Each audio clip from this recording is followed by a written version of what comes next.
నమస్తే అండి. నమస్తే. సో చూసుకుంటే ఇప్పుడు మనకి అల్లు అర్జున్ గారి ఇష్యూలో అసలుకి మీరేం చెప్తారు? ఒక కామన్ మ్యాన్కి ఇప్పుడు జరిగింది ఒక కామన్ మ్యాన్కే కాబట్టి సో మీరేం చెప్తారు? కామన్ మ్యాన్ ఎవరు వీళ్ళల్లో? చనిపోయిన రేవతి గారు కామన్ మ్యానే కదా. ఓకే, కానీ ఆవిడ ఆ టైంలో సినిమాకి రావడమే రాంగు. ఫస్ట్ ఈయన థియేటర్ యాజమాన్యానికే కానీ లేకపోతే మరి తర్వాత పోలీసులకే కానీ ఇంటిమేషన్ ఇవ్వకుండా కూడా వెళ్ళడం కూడా ఇతను కూడా రాంగ్ ఉంది.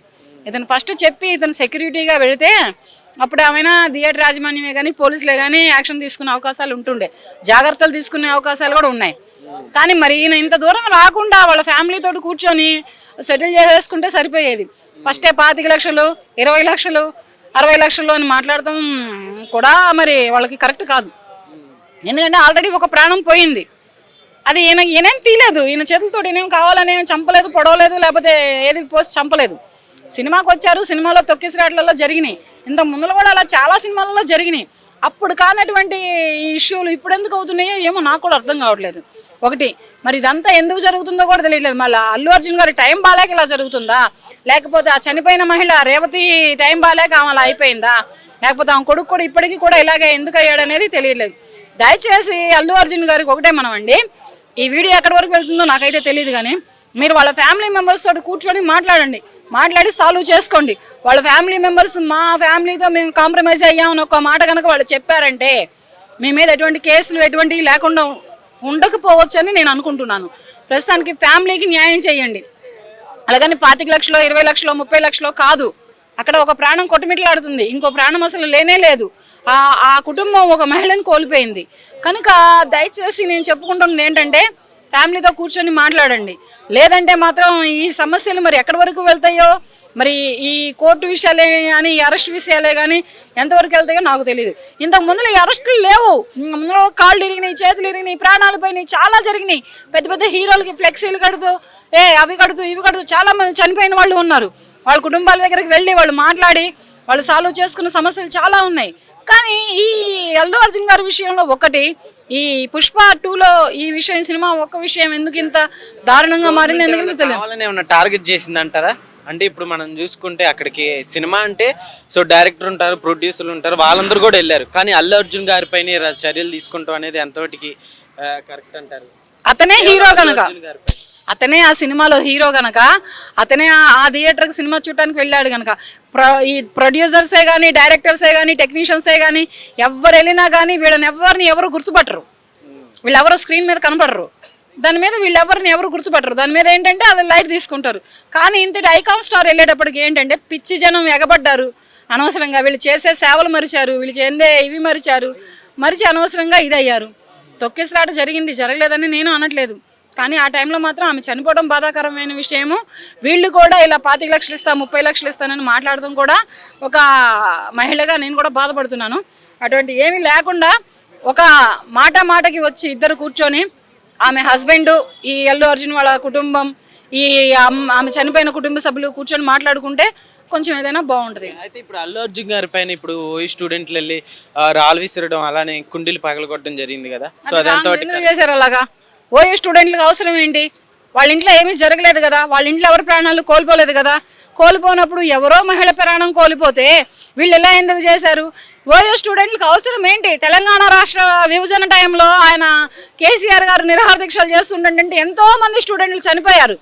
మరి ఈయన తెలంగాణ రాష్ట్రాన్ని రప్పించి ఈయన చేసిన అవినీతి పరిపాలన గురించి మాట్లాడకుండా ఇన్నాళ్ళు ఈ స్టూడెంట్లు మరి కేసీఆర్ గారి ఇంటి మీద కూడా వేయాలి కదా రాళ్ళు, కేసీఆర్ ఇల్లు కూడా ధ్వంసం చేయాలి కదా. ఇవన్నీ ఏం చేయకుండా ఒక హీరో అయినటువంటి ఒక అర్జున్ గారి ఇంటి మీదకి ఎందుకు వెళ్ళినట్లు నాకు కూడా అర్థం కావట్లేదు. అది మాత్రం రాంగ్, అది ఎవరు హర్షించరు, ఎందుకంటే అది ఎవరినైనా అడిగినా కానీ తప్పనే అంటారు.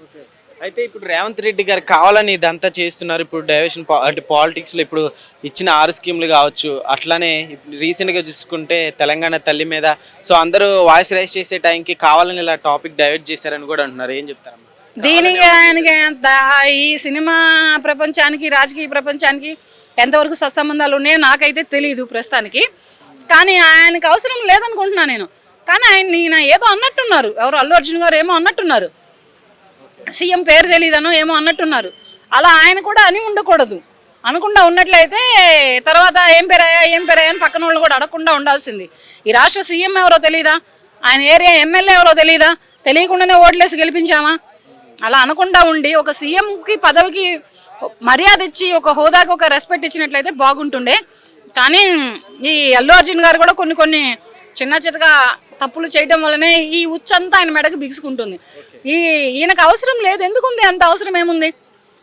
మొన్న కూడా ఆయన మాట్లాడారు, అక్కడ ఒక బిడ్డ చావు బతుకుల మధ్య ఉంటే పోయి అల్లు అర్జున్ పలకరిస్తున్నారు, పరామర్శిస్తున్నారని. వీళ్ళు కూడా ఈ మన సినిమా సెలబ్రిటీస్ కూడా కొంచెం వాళ్ళకు కూడా వెళ్ళి ఒకసారి మాట్లాడితే బాగుంటుంది కదా. అవతల అబ్బాయి ప్రాణాలతో కొట్టుమిట్లాడుతున్నాడు కదా.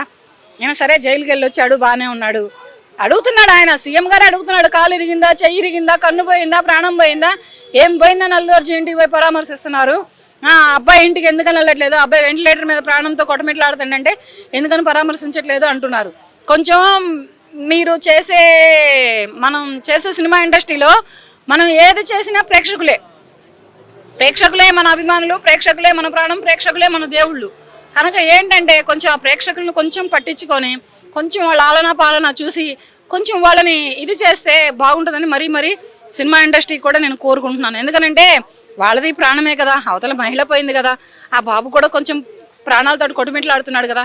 అతను చేస్తున్న ఫైట్కి, ఆ బాబు ప్రాణాలకి కోసం చేస్తున్న ఫైట్కి ఆ ఎముడితోటి మీరు కూడా కొంచెం సపోర్ట్ చేసి తిరిగి రావాలని, ఆ బాబు నిండు నూరేళ్ళు అష్టైశ్వర్యాలతోటి, ఆరోగ్యాలతోటి, సిరి సంపదలతో తులతూకాలని మరీ కోరుకుంటున్నాను. అలాగే మీరు కూడా కోరుకుంటే బాగుంటుందని అనుకుంటున్నాను. థ్యాంక్ యూ అండి, థ్యాంక్ యూ. బస్సులు ధ్వంసం చేసినందుకు అంటే ఒక సామాన్య రైతు బిడ్డను అయితే జైలుకి వేస్తారు. అంటే పుష్ప లాంటి హీరోని జైల్లో వేయడంలో తప్పేముంది? సమాన్యాయం చేశారు అంతే కదా, చట్టం అందరికీ సమానమే. ఇప్పుడు రైతు బిడ్డ ఏం తప్పు చేయలేదు కదా, అక్కడ ఏమో ప్రాణ ఆస్తి నష్టం జరిగింది, కేవలం ప్రభుత్వం బస్సులు ధ్వంసం చేశాడు. ఇక్కడైతే ప్రాణాలు పోయినాయి, ఒక మహిళ ప్రాణం పోయింది, ఒక అబ్బాయి ఇంకా చావు బతుకుల మధ్యలో ఐసీయూలో వెంటిలేషన్ పైన ఉన్నారు. సో దానికి జైలుకి పోకపోవడం దాంట్లో ఎలాంటి సందేహం లేదు. సో అల్లు అర్జున్ తప్ప అంటే చెప్పలేం, ఆల్రెడీ పోలీసులు చెప్పారంట. సో ఇట్లా మహిళ చనిపోయింది మీరు వెళ్ళిపో అంటే కూడా అతను వినకుండా ఇట్లా రోడ్ షో చేయడం అది అయితే తప్పు.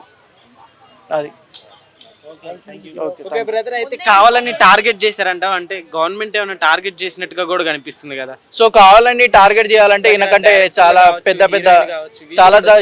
చాలా పెద్ద హీరోలు ఉన్నారు, వాళ్ళని టార్గెట్ చేస్తారు. సో అక్కడ సంఘటన జరిగింది, ఒక మహిళకి, ఒక సామాన్యమైన మహిళకి అన్యాయం జరిగింది కాబట్టి ఈరోజు ప్రభుత్వం వాళ్ళకి అండంగా ఉండి ఈరోజు పెద్దవాళ్ళు, ఈరోజు అల్లు అర్జున్ ఒక్క రోజు జైలుకి వెళ్తేనే పెద్ద సినీ ఇండస్ట్రీ ఉన్న వాళ్ళందరూ వచ్చి పరామర్శిస్తున్నారు. అలాంటి ఆ బాబు హాస్పిటల్లో గత 15 రోజుల నుంచి ఉన్నాడు. సో ఎవరు కూడా సినీ పెద్దలు వెళ్ళి అతన్ని చూడని కూడా చూడలేదు. అంటే పేదవాళ్ళకు ఒక న్యాయం, పెద్దవాళ్ళకు ఒక న్యాయమా? బ్రదర్, అయితే ఫైనల్గా ఏం చెప్తా ఇలాంటివి నెక్స్ట్ జరగకుండా? సో ఫైనల్గా ఏం చెప్తానంటే ఇలాంటి బెనిఫిట్స్ వచ్చేటప్పుడు సో వాళ్ళు సరైన పోలీసులకి ఇన్ఫర్మేషన్ ఇచ్చి వాళ్ళ దగ్గర నుంచి పర్మిషన్ తీసుకొని సో అంతా కూడా సెక్యూరిటీ పరంగా థియేటర్ యాజమాన్యం కూడా సరైన భద్రత తీసుకొని సో మరి ఇలాంటి సంఘటనలు మళ్ళీ కూడా జరగకుండా చర్యలు అయితే తీసుకోవాలి. అన్న ఎట్లుందన్న, అంటే ఇప్పుడు అల్లు అర్జున్ గారి మీద కేసు నడుస్తుంది, అల్లు అర్జున్ గారు మరో జైలుకి వెళ్ళబోతున్నారు, రోజులు పెట్టబోతున్నారు అంటున్నారు, ఏం చెప్తారు? రోజులు లెక్క పెడతారంటారా అల్లు అర్జున్ గారు ఊసలు లెక్క పెట్టే పరిస్థితి అయితే ఉండదు. కాకపోతే వీళ్ళందరూ అల్లు అర్జున్ డిఫేమ్ చేసే ప్రయత్నం జరుగుతుంది అంతే. ఏం చెప్తారన్న అసలు ఇందులో? అల్లు అర్జున్ గారిని కావాలని టార్గెట్ చేస్తున్నారు అంటున్నారు గవర్నమెంట్, సో మీరేం చెప్తారు? 100% అది అల్లు అర్జున్ గారు టార్గెట్ చేసారు అని ప్రజలందరూ కూడా అర్థమవుతుంది. ఎందుకంటే అతను ఉద్దేశపూర్వకంగా చేసింది కాదు, ఆయన స్వయంగా చేసింది కూడా కాదు. అది అతను వచ్చిండని తొక్కిసలాట కొంచెం మరణించడం జరిగింది. దానిపైన కూడా అతను తీవ్ర బాధను వ్యక్తం చేసిండు. ఈరోజు అసెంబ్లీలో సీఎం రేవంత్ రెడ్డి గారు ఎన్ని అసత్యాలు మాట్లాడిండో ఆ అసత్యాలపైన కూడా ఆయన ప్రెస్ మీట్ పెట్టి క్లారిటీ ఇచ్చే ప్రయత్నం కూడా చేసిండు. దాని గురించి ప్రెస్ మీట్ పెడతారా అని మళ్ళీ ఓయూ విద్యార్థుల్లో ఉన్న కొంతమంది కాంగ్రెస్ నాయకులు ఈరోజు అల్లు అర్జున్ గారి ఇంటిపైన దాడి చేయడం జరిగింది. ఈ ఓయూ నాయకులు ఈరోజు అల్లు అర్జున్ గారిపై దాడి చేసే కంటే ఇంతమంది విద్యార్థులు చనిపోతున్నారు, ఇంతమంది అదృశ్యమవుతున్నారు, చాలామంది మహిళలు రావడానికి కూడా ఇబ్బంది పడుతున్నారు. ప్రజా సమస్యలపైన పోరాడితే బాగుంటుందని నేను కోరుకున్నాను. ఓకే, సో అంటే ఎందుకని అల్లు అర్జున్ గారిని కావాలని టార్గెట్ చేశారంటారు? ఎందుకంటే వాళ్ళ మామయ్య గారు కూడా కాంగ్రెస్కి సంబంధించిన వ్యక్తి, కావాలని అయినా ఎందుకు చేస్తారంటారు? మరి అయితే రేవంత్ రెడ్డి గారిది రిమోట్ ఇక్కడ లేదండి. రేవంత్ రెడ్డి గారిది ఆంధ్రాలో ఉంది రిమోట్. అక్కడికి సీఎం చంద్రబాబు నాయుడు గారి ఆదేశాల మేరకే ఇట్లా జరిగిందని మేము అనుకుంటున్నాం. ఎందుకనంటే అక్కడ వైసీపీకి సపోర్ట్ చేశాడు అల్లు అర్జున్. అక్కడ చాలా వరకు చంద్రబాబు నాయుడిని టార్గెట్ చేశారు కాబట్టి ఇక్కడ ఇది చేశారని మేము అనుకుంటున్నాం. ఓకే, ఫైనల్గా ఏం చెప్తారన్న ఇలాంటివి నెక్స్ట్ రిపీట్ అవ్వకుండా ఉండాలంటే ప్రతి ఒక్కరికి కామన్ మ్యాన్ ఎవరైనా కూడా చిన్న పిల్లల్ని 18 సంవత్సరాలు నిండని పిల్లల్ని ఫస్ట్ రోజు సెకండ్ రోజు ఇట్లా సినిమాలకు తీసుకుపోకుంటే బాగుంటుందని మేము అనుకుంటున్నాము. అదేవిధంగా చిన్న పిల్లల్ని ఇప్పటి నుంచే మోటివేషన్ చేసి నువ్వు ఈ హీరో నువ్వు ఆ హీరో అనే కంటే పిల్లల్ని చదువు పట్ల ఇంకా నాలెడ్జ్ పట్ల దృష్టి సారిస్తే బాగుంటుంది అనుకుంటున్నాను. ఓసలు లెక్క పెడతారంటారా అల్లు అర్జున్ గారు? అలా ఏం లేదు. కాకపోతే ఇందులో ఇద్దరి పాత్ర ఉంది, పోలీసుల పాత్ర ఉంది, ఫిలిం ఇండస్ట్రీ వాళ్ళ పాత్ర కూడా ఉంది. సో ఇద్దరికి టేక్ కేర్ చేసుకున్నది ఉండే. కాకపోతే అది ఎలా మిస్ అయిందో కానీ మొత్తానికైతే ఒక దురదృష్టమైన సంఘటన జరిగింది. సో అది గవర్నమెంట్ బాధ్యత వహించాలి, అల్లు అర్జున్ ఇద్దరు బాధ్యత వహించాలి దానికి. ఎలా ఉందండి అంటే ఇంత ఇన్సిడెంట్ జరిగింది కదా, సో అసలు దీని అంతటి కారణం ఎవరంటే ఏమని చెప్తారు మీరు? చెప్తున్నా కదా, పోలీసులు ఫస్ట్ అతన్ని రాకుండా చూసుకోవాలి. ఒకవేళ పర్మిషన్ లేదంటున్నారు, సో పర్మిషన్ లేదంటే ఇంటికనే హౌస్ అరెస్ట్ చేయాలి పోలీసులు, అదొక ఇష్యూ. కాకపోతే మరి అతనికి సమాచారం అందిందో తెలియదు అల్లు అర్జున్కి. సో అతను కూడా క్రౌడ్ సమాచారం ఉందో లేదో తెలుసుకొని అక్కడ రావాలి. సో ఇద్దరి పాత్ర ఉంది అందులో. కావాలని ఏం లేదు, గవర్నమెంట్ ఏంటంటే సామాన్యులకి అండగా ఉండాలని గవర్నమెంట్ ట్రై చేస్తుంది. సో ఒకవేళ ఇది పట్టించుకోకుండా ఉంటే మళ్ళీ గవర్నమెంట్కే పేరు వస్తుంది, పెద్దవాళ్ళని వదిలిపెట్టారని. చెప్పండి. సో కాకపోతే ఇన్వెస్టిగేషన్లో భాగంగా అందరినీ ఇన్వాల్వ్ చేస్తున్నారు ఇందులో. ఇదంతా జరగటానికి కేవలం అల్లు అర్జున్ గారి అభిమానులే కారణం అంటారా? ఏం చెప్తారు? ఇంత ఇది ప్యూర్లీ ఇట్ ఈస్ యాక్సిడెంట్, అది ఎవరి కారణం ఉండదు. బట్ ఇంత జనాలు వస్తారు అక్కడ, ఆర్టిస్ట్ క్రాస్లో చాలా థియేటర్స్ ఉంటాయి కాబట్టి ఫిలిం వీళ్ళు అల్లు అర్జున్ వాళ్ళు వీళ్ళు చూసుకొని వచ్చేది ఉండే. పోలీసులకు పర్మిషన్ ఇవ్వలేదు అంటున్నారు. సో ఇతనికి ఇన్ఫర్మేషన్ ఉందో లేదో ఇతను సరిగా క్లారిటీ లేదు, ఇందులో క్లారిటీ మిస్ అవుతుంది. ఇన్వెస్టిగేషన్ చేస్తే ఏది నిజమో అని బయటపడుతుంది. అప్పటి వరకు మనం ఏం చెప్పలేం. ఓకే, ఒక విధంగా ఈ ఫ్యామిలీకి న్యాయం చేయాలనుకుంటే ఏం చేస్తే బెటర్ అంటారు మీరు? అంటే పోయిన ప్రాణాన్ని తిరిగి ఇవ్వలేరు వాళ్ళు, బట్ ఎవరికి తోచిన రీతిలో సాయం చేస్తున్నారు. ఎంత డబ్బు ఇచ్చినా ప్రాణం తిరిగి రాదు. కాకపోతే ఆ బాబుని మాత్రం మంచి ఇంకా మంచి ట్రీట్మెంట్ ఇవ్వాలి, త్వరగా అతను కోలుకుంటాడు చేయాలని అనుకుంటున్నాను. ఓకే, పోయిన వాళ్ళు ఇటు తిరిగి రాలేరు. ఒకవేళ అల్లు అర్జున్ గారి మీద ఎన్ని కేసులు పెట్టినా కానీ ఆయన జైలుకి పంపించడం అనేది కరెక్ట్ అంటారా? కావాలని జైలుకి పంపిస్తే కోర్టులు ఉన్నాయి, అతను కోర్టులో పోయి కూడా డిఫర్మేషన్ వేసుకోవచ్చు. కావాలని ఎవరు ఒకవేళ ప్రూవ్ అయితే అతను వెళ్ళడం ఎవరు ఆపలేరు. ఫైనల్గా ఏం చెప్తారన్న ఇలాంటివి నెక్స్ట్ జరగకుండా ప్రతి ఒక్క కామన్ మ్యాన్కి ఏం చెప్తారు? అంటే ఎవరి సెక్యూరిటీ ఫస్ట్ యాజ్ ఏ ఇండివిజువల్గా మన ఫ్యామిలీ సెక్యూరిటీ మనం చూసుకోవాలి. అంత క్రౌడ్ ఉన్నప్పుడు మనం వెళ్ళాలా వద్దా అవి కూడా చూసుకోవాలి మనం ఇండివిజువల్గా. రేవంత్ రెడ్డి గారు క్లారిటీగా చెప్పారు మొన్న అసెంబ్లీలో, మ్యాక్సిమం బెనిఫిషియల్ ఉండవు, రేట్లు పెంచమని చెప్పాడు. అది సామాన్యులకు కూడా కొంచెం మంచిది అనుకుంటున్నాను నేను. అట్లా ఎవరికి దెబ్బ పడదు, యాజ్ ఇట్ ఈజ్ నడుస్తుంది. ప్రజెంట్ ఇది కొంచెం హాట్ టాపిక్ అంతే, కొన్ని రోజులు అయితే కూల్ అయిపోతుంది. ఎవరికి ఎలాంటి దెబ్బ పడదు, అందరూ బాగానే ఉంటారు.